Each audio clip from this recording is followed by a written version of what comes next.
It's the only NBA playoff game in town on this Wednesday night, and it is a biggie. Game 5 in a 2-2 series.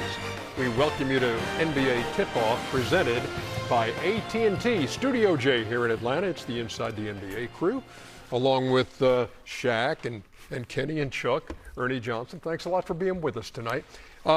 Looking forward to this because this is a huge game in a 2-2 series. What? This guy's over there chewing on something. What are you doing, man? What are you doing? Ernie, I'm not doing nothing. I'm paying attention like I always do. Okay, man. Well, you know we have a million cameras. We'll get it in the break. I'm not doing nothing. We'll get it in the break. So you know what I think about when I think of the Cavs and Pistons Game 5 in Detroit? What's that? 2007. Remember 2007? Oh. Remember 25 straight points by LeBron James? That's 29 of their last 30. That's probably the best performance I've ever seen in person. Well, second first for me. Which one? I was on the court with Dream when he gave it to David Robinson. This was incredible. That was something different too. Yeah, but this was because you were still playing at the time, but the three of us were sitting here, and when I saw you guys with your jaws on the floor, I knew we were watching something As a spectator, that was the best I've ever seen. And I was sitting here saying, feel free to take the ball out of his hand. They tried. You got to get, he shot the ball. He scored 29 straight points. No, but he was going, he was running away from the double team, shooting fadeaways.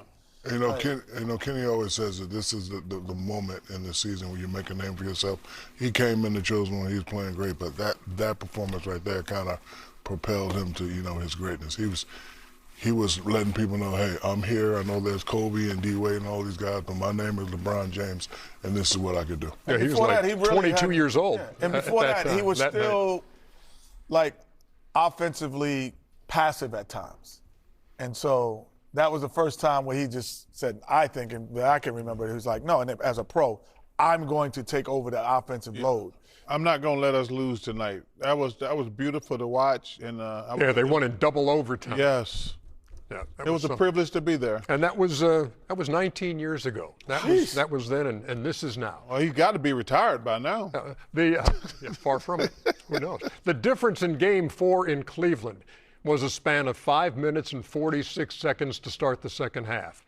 The Cavs went on a 22-0 run, 15 of those by Donovan Mitchell. Cleveland remained perfect at home, 6-0, but they're 0-5 on the road, while the Pistons have won the last 5 in their gym. Here's what they're saying heading into Game 5. JV, not trying to get you caught up in anything, but 12 free throw attempts. It's unacceptable. It is. We didn't do enough, obviously, to help ourselves, but there's no way that one guy on their team shoots more free throws than our team. We're not a settle team. We're not a jump shooting team. It's frustrating, since Kenny made his comments publicly about, us. The whistle's changed in this series. It's just a different story, 2-2. I know Game 5 is going to be tough, and it's in their place, but I think we made a stand, winning these 2 games. I think we figured some stuff out, especially offensively. So I think that gives us confidence going in there. I think our starters hadn't been great to start the games and start the halves, particularly on the defensive end. That's what led to easy opportunities, whether it's threes or layups. Rewarding our bigs. And so when we can be on the same page and get off to great starts like that to start the game or half, it's a different ball club. What we have, turnovers. 3. It's definitely sustainable. We got work to do, but I think we found some. We capitalized off Game 3, and we got to be even better going into Game 5 on the road. We're still learning, and that's the tough part about it. And this is a new environment for us, being in the second round, understanding what it takes to win at this level in this round for the first time. And I think we learned, from the Orlando series, what it's like to be down and the amount of urgency you have to play with. But now you're on the other side of it. And so now you're learning, how you have to slow that opponent who's playing with that type of urgency. Modelo, fight for victory.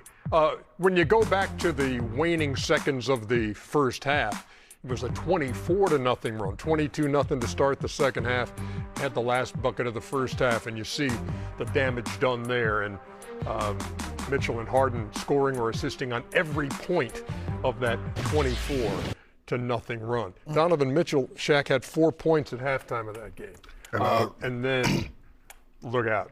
I don't know who he talked to, but whoever he talked to, make sure you call him again. This is the Donovan Maybe he Mitchell. talked to himself. But yeah, maybe he did. But this is the Donovan Mitchell I've been waiting for. You know, when you talk about championship caliber teams, you either have one or two guys, and they have two guys, and they have to be explosive. Now, my question to them is, can you do it again? And can you do it again and again and again and get to the finals and possibly win the championship? They've been a little bit too up and down for me, but hey, 39 or 43 in the second half, the 43 points, that's what I'm talking about, Donovan Mitchell. Now, you want to propel your team to the next level, can you do it again? I need a big night from both of them if they want to move on. Yeah, so he matches the NBA record for points. Sleepy! With Sleepy Floyd, 39. Pass the ball, Sleepy. And Chuck, pass the ball yourself. You had 38. Damn. Well, they made me mad. Yeah, exactly. I know about They made me mad. They wouldn't double me, and they made a commercial about me getting dunked on by Chris Webber. I'll teach him. We will have more on Sleepy Floyd, as a matter of fact. Oh, come on, Chris Gatlin. Come on, Chris Gatlin. Too little, Yeah. Chris Gatlin. Too little? Too little. Good size. Oh, hey, Chris, do not back why up are you on backing me. up? No. Thank you, Kenny. Do not be you gotta backing make a up. slide. Stop it. Chris Webber. Oh, Chris. Come on, Chris. You too should have quick. made that commercial. should've been- Oh, Lil Byron Houston. That's little Barkley. That was little Barkley. Come on, man. Dang, you shooting people Hey, like that? hey. You shooting people in the stands? Can't do that. You shooting people in the stands. That was a time when you could swim around. when you could do that. Do stuff like that. Yeah. Ernie, you know what's fascinating about this series? Tell me what's fascinating. Sometimes, but Hey, Tim, do me a favor. Just sit at home and watch. Shut the hell up. it's all right, Tim. I appreciate Tim it. Ziegler. This is a fascinating series because you have no idea who's going to show up. Like, if you look at Detroit, it's been Cade and Tobias.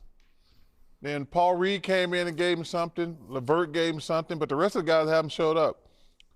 The Cavs, Donovan finally had a superstar game. James has been inconsistent. The big guy's been inconsistent. Like, you have no idea. That's got to be frustrating as a coach, not to know exactly what's going to happen going into a game. Like, I assumed that Donovan and James were going to play great. I assumed that. But if they take care of the ball, they can get a good shot every time. I think they need to get in their offense sooner. I think the same thing with Detroit.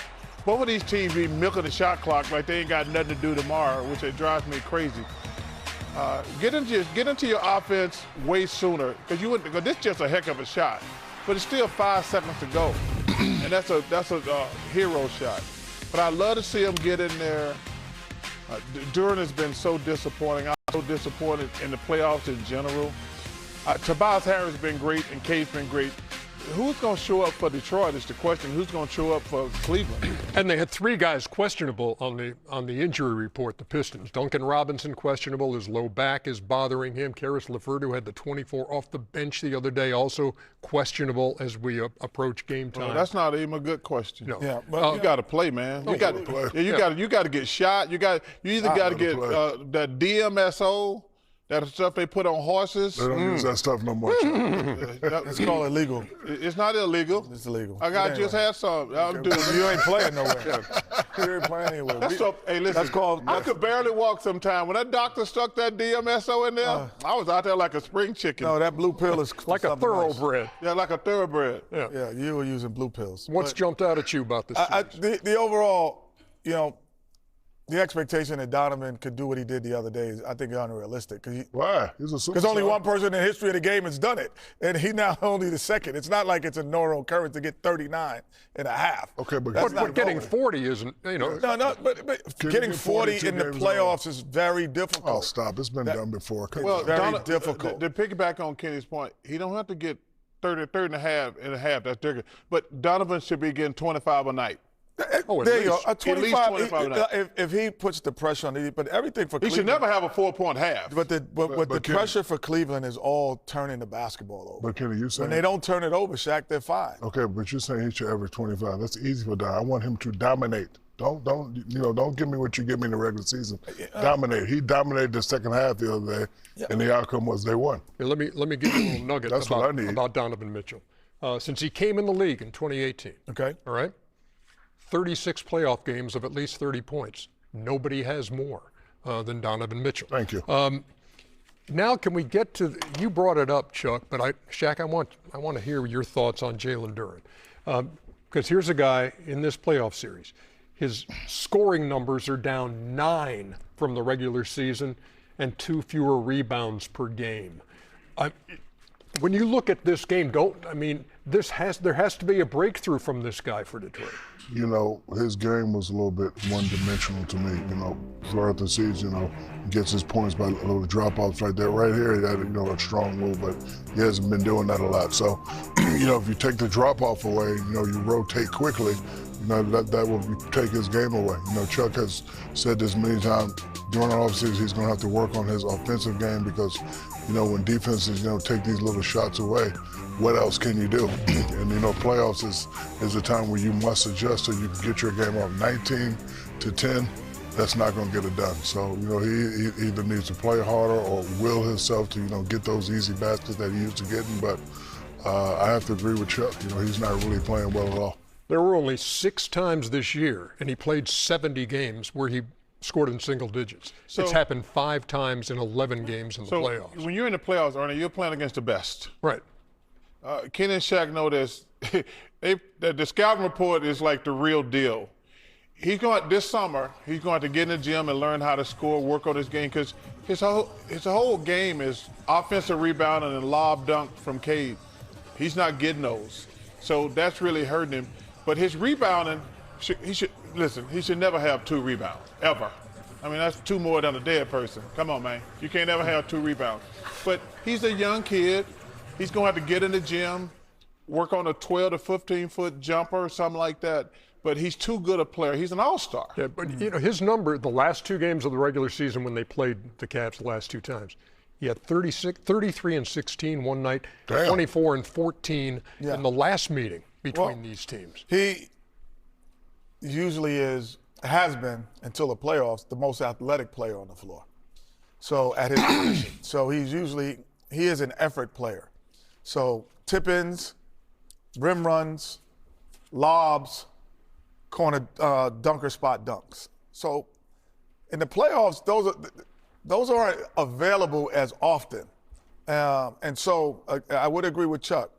How you get those back is that you have to have a free throw line and end jump shot or a jump hook, something to create some space on the floor for yourself to be an effort player. Because rebounding is about effort, energy, and reading the defense and offense. So, shots going up, let me go box out. Yeah. Shots going up, let me go offensive rebound. So he's losing himself in his offensive thought process as well. So he's flustered by not scoring. Yes. But what he needs to do is, you know what? I'm not scoring. I'm going to get every damn rebound. I'm going to get out, and that'll give him a couple, because he's going to get a couple offensive rebounds. He's going to get some fast break goings. He rim run, like Kenny said. But he's flustered because he's not scoring. You know, a lot of players, when, you know, they're like, I'm not scoring, they start having little issues mentally. But if I was him, I'd say, hey, you know what? I'm getting 15 rebounds tonight. I'm going to help us win this game. I might not score but 6 or 8 points, but if he get 15 rebounds, we all played with guys like that. We used to, when we played the Phoenix Suns, we were like, well, Cedric Sabalas is not going to get a play run, but we have to make sure we know where he is. Because Cedric played with you as well. So it's like he was a guy that he was amazing. He's going to find a way to score without having a play. They don't run plays for Duren. He has to find a way to cut at the right time. But all of that is offensive rebounding, defensive rebounding. Playing attention to the game. Well, let's talk about Cade Cunningham too. Okay, he leads the postseason in scoring, 29 a night. But the turnovers have been an issue with him. At least 4 turnovers in 10 straight games for Cade Cunningham. Yeah, I think he understands that he needs to take the ball because, you know, talk about what I want Donovan and James to do. He can do this every night. And, you know, 29 is good, but I need him to get 30, 35, maybe 40. And if you take care of the ball, you know, value the possession, you can get that. He understands that. Love the way this kid plays the game, have no complaints about this game. He's going to have a big game tonight. I know he is. Yeah, even the game they won, when he hit the 3 at the top, he had 3 consecutive turnovers. Hey, Chuck's on another graphic. The other one was good. This one is not so good. Penny. You had 9 straight games with at least 4 turnovers. Jeez. Well, thank you for getting me off the list, Cade. Well, you're still on the list. You're just not at the top. Not the top. You know, Ernie, when you have to make every play. Like, if I remember correctly, in '86, I had to make every play. So you're gonna have some high turnover games. So you gotta no. When you have to make every I'm looking play, at Shaq like you got to excuse, right? No. Okay. He just can't make bad turnovers. You're gonna have turnovers if you got the ball in your hand the whole time. You just can't make bad turnovers. There's a difference between good turnovers and bad turnovers, Ernie. Okay. Cleveland and Detroit, Game 5. Chuck Fields after exactly a session. Right. I'm telling you, that's Horse HGH. Hey, that stuff, that's VMSO. That stuff is good. I don't care what Doc said. You don't care what the doctor. That's always good advice. I don't care what I like the doctor that. says. I don't care what the doctor says. Horse HGA. And we welcome you back. While the Cavs and Pistons get set for their tie-breaking Game 5 tonight, the Knicks are playing the waiting game, waiting to see who they'll meet in the Eastern Conference Finals. That means Mitch Widmire will not be calling any games this week. Who is Mitch Widmire? He's a Knicks fan and a fan of the legendary Mike Breen, who's been the soundtrack of Knicks basketball and has delivered some of the greatest calls in the sport to millions of fans. Mitch, meantime, calls games for an audience of one. Nobody better to tell this story than Mike Breen. Here is SC featured for Hannah. Highlight of my day today was talking to him on the phone. Oh. Mike Breen was kind enough to share his contact information. I talked to Mitch on the phone just to tell him. You can sympathize. Incredibly inspiring. Yeah. I mean, and we share that because I know when we still had Michael and we were doing all the stuff, feeding tube and everything else, and to see him do that, and to see him at this point just to give up his career really for right now because he said, hey, that's my little sister. But what inspires me about him, he says, you know what? I'm going to handle this. Then his other sister passed away. Like, man, the human spirit is one of the greatest things in the world. Like, you think you having a bad day, and then you see something like this, you're like, nah, man, I'm never having a bad day. But, man, you just got, you pull for him. And I'm not even gonna lie. I might have to root for the Knicks to win the championship. I ain't gonna even lie. I would love to see the Knicks after seeing that. As much as I hate Kenny and New Yorkers, I really hope the Knicks win the championship. That was inspiring. Yeah, it was a very touching story. Kudos to him. I have sisters. One of my sisters passed away from cancer. It's a very tough thing, but kudos, brother. I commend you. And I will say this, Ernie, like you have introduced us to what that looks like. And that's the architect of selflessness. When you truly give yourself to someone else. And you've done that, and that's inspiring to see it. It was just like really watching a younger version of you, of what he was doing when you were doing it with Michael. Mitch is a special guy. Yeah, he is special. And he calls a hell of a game, too. Yeah. Back with more on NBA Tip-Off presented by AT&T after this timeout. Yeah, you're right, Justin. Talk to it does hit hard. Amazing dude. Amazing is. Man, Tuesday was a tough day for the NBA family. We learned of the death in Los Angeles of Grizzlies forward Brandon Clark. He spent all 7 of his NBA seasons in Memphis and was just 29. NBC Los Angeles is reporting that authorities are investigating Clark's death as a possible drug overdose. And the family of Jason Collins announced that a form of brain cancer has claimed the life of the 13-year NBA vet at the age of 47. It was 13 years ago that Jason made headlines when in a Sports Illustrated article he came out as the first openly gay player in the NBA. He said at that time, "I'm learning to embrace the puzzle that is me. I don't let my race define me any more than I want my sexual orientation to. I don't want to be labeled, and I can't let someone else's label define me." Go back to that 13 years ago, and that was You know, courageous move. Courageous, and just when he came out, man, I thought it was amazing to put himself under the microscope and the scrutiny and the hatred and the vitriol that he was gonna happen. But man, I hate the way this story ended, because he was a shining example. Do you, man? You know, obviously, anybody out there who's struggling with their sexuality, do you? Gay people have the right to do what they want to do. It's nobody else's business at all. For him to come out, it was a great. And obviously, you know, a lot of times, especially in the black community, when you're gay, you get treated awful, and that sucks too. But I was proud of him for coming out. And when I got that news yesterday, it just sucked. And the same thing with Brandon Clark. Man, 29 years old. 29 years old. And man, you young guys out there, man, you know, obviously I'm very sensitive on the drug situation, and man, you guys got to stay away from that stuff. And I know that's easier said than done. It ain't a matter if, it's just a matter of when. If you're out there experimenting with drugs, the story's gonna end badly.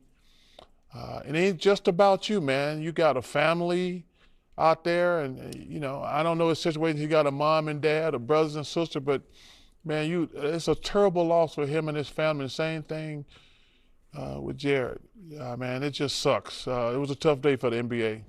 Yeah, my condolences go out to the Collins family. I've been knowing the twins for a long time. When I was playing in LA, I used to, you know, see them in high school. But, you know, we only live one lifetime, and, you know, you must always speak your truth. And he spoke his truth, and I have no problem with that. But overall, he was a great human being. Brother's a great human being. Comes from a great family. And again, my condolences goes out to the family. Yeah, definitely condolences to the Collins family.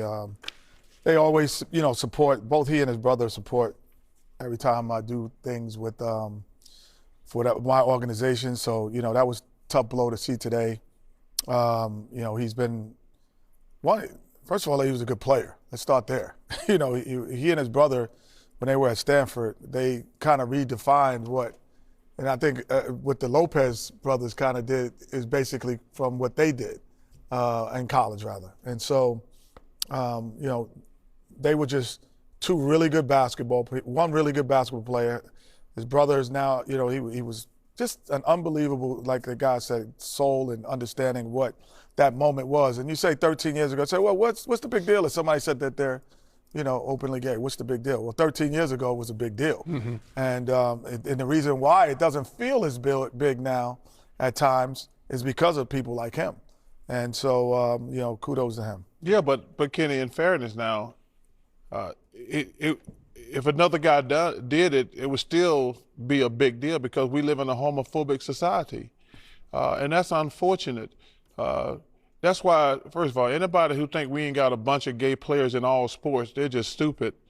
But there is such animosity toward the gay community, and that's what's really unfortunate. But anybody think him, and I know a couple other soccer players that came out, if you think there are not more gay players in the NFL, Major League Baseball, and the NBA, you're just stupid. I didn't know Jason very well, but on the occasions where I would see him at certain events, guy was just nice. He was just a gentleman. Yes. And a guy firm in his beliefs, and a guy who really, through his words and through his actions, has told us all, you don't have to live in the shadows. No, you do not. And he said, your life is so much better when you just show up as your true self.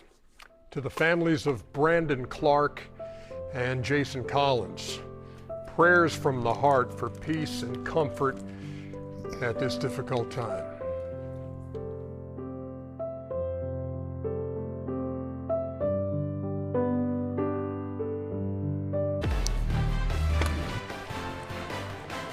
There is Tobias Harris, who has given them 21 a night. He's been great. He's been their most reliable second guy to Cade Cunningham. And a short time ago, Lisa Salters caught up with him.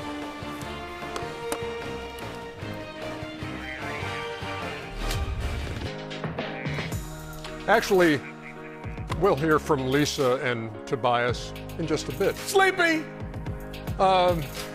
Yeah, how about Sleepy?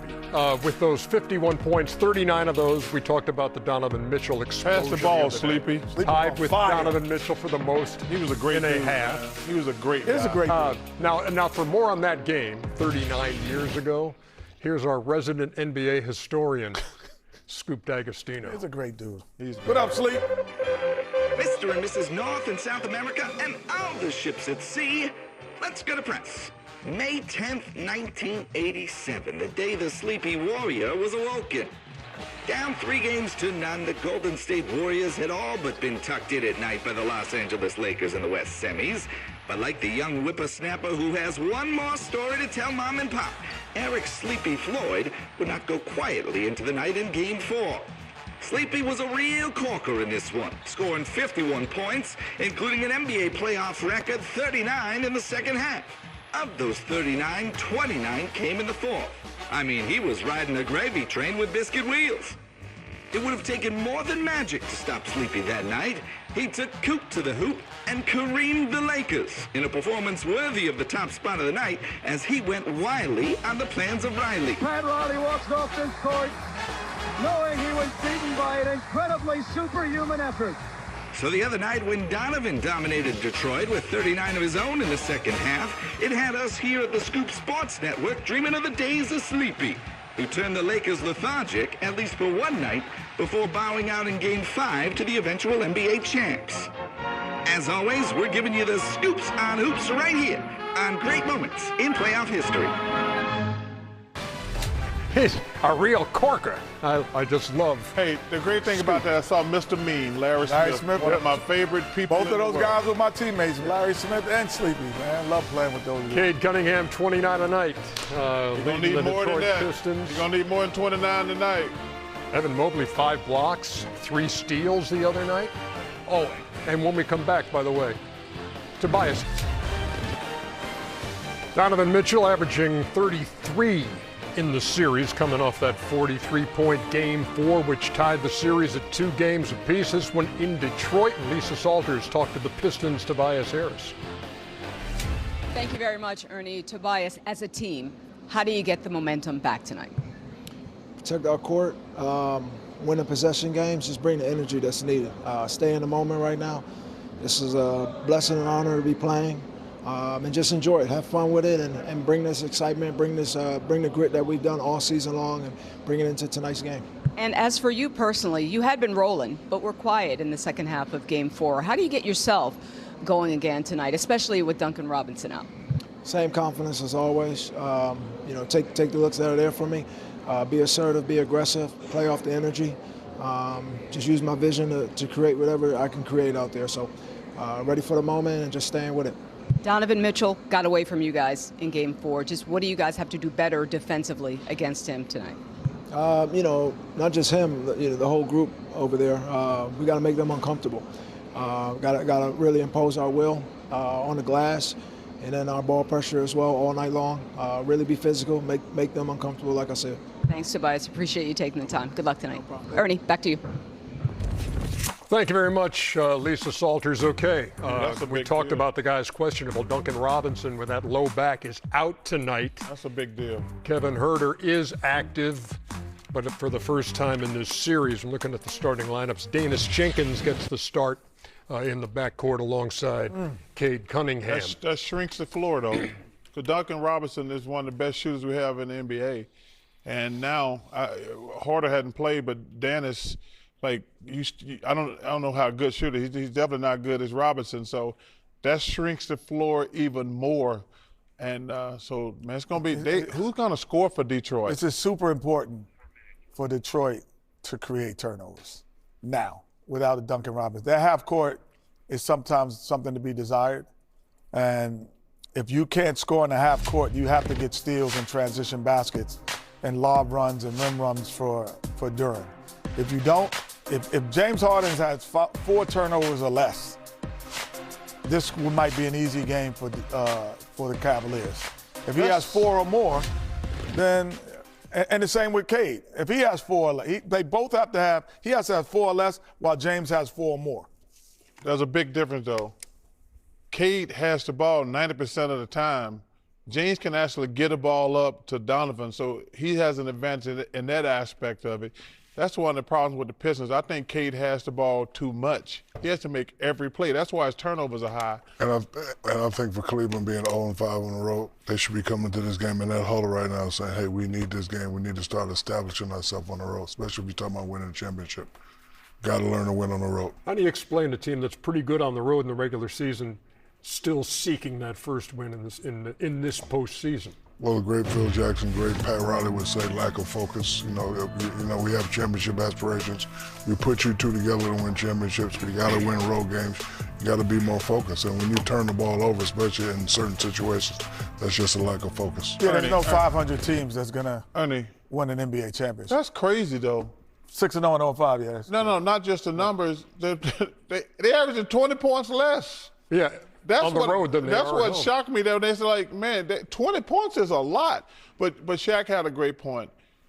Kenny also. James got to have. It's going to be, like I said, this is a turnover game today. Yeah. Do not turn the ball over for easy baskets. And you think about this Detroit team. Remember, they lost game 1 against Orlando in the first round at home, and that was 11 straight playoff losses at home.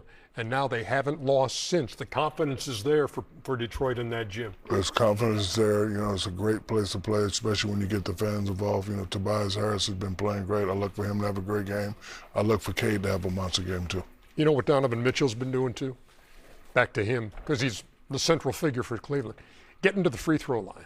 Mm-hmm. And you heard J.B. Bickerstaff talking about the disparity in game 4. I mean, Mitchell made more free throws than Detroit took in that game. Well, Donovan Mitchell is a 3-level scorer, threes, mid-range, and to the rim. But when he's at his best, he gets to the rim because he can overpower guards. So getting to the rim puts a lot of pressure on. But when you step back threes at times when he's missing, he's not putting pressure on the defense even though he's scoring. So driving Mitchell is tough to guard. My twin towers coming through for me tonight, Mobley and Allen. They're going to dominate. It is game 5 in a 2-2 series. The series swings for 1. Is Charles Barkley wearing the Goldfinger James Bond suit? Hey, Al, I don't know. Listen, Al. What do you mean? Don't worry about Sean Connery. Okay, listen, I don't wear it as good as Sean Connery, but you happy now that you I am. First you were about to talk about his mama. I wasn't going to say that. And then now you happy that he. Hey, thank you, sir. No, it's not that suit. We welcome you back. Is this the same dude yelling, pass the ball to today's players? Yeah, pass the damn ball. Well, he's dunking it. Fred Abdon always said, come on, get it. Watch how I switch hands on these boys. There you go. Get out the way, B.J. Armstrong. Fred Abdon, he always checks it. Get back, Horace. There is James Harden. Horace Grant was underrated. This will be James Harden's 185th playoff game. Breaks a tie with Robert Parrish for number 16 all time. He would probably rather not have this distinction, however. 96 playoff wins without a title. The most, Karl Malone with 98.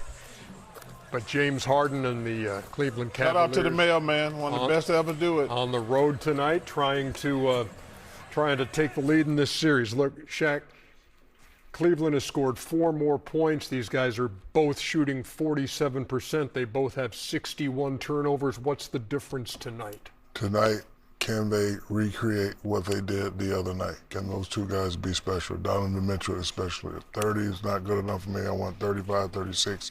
And James Harden, can we see the old James Harden when he used to play for Houston? Step back threes, 0-5 on the road. You need a road win. But the dynamic duo has to be special tonight. Not regular, you got to be special. I'm expecting the Twin Towers got to win me a game somewhere along the way. The guards have got them a couple wins. My big guys got to give me a win.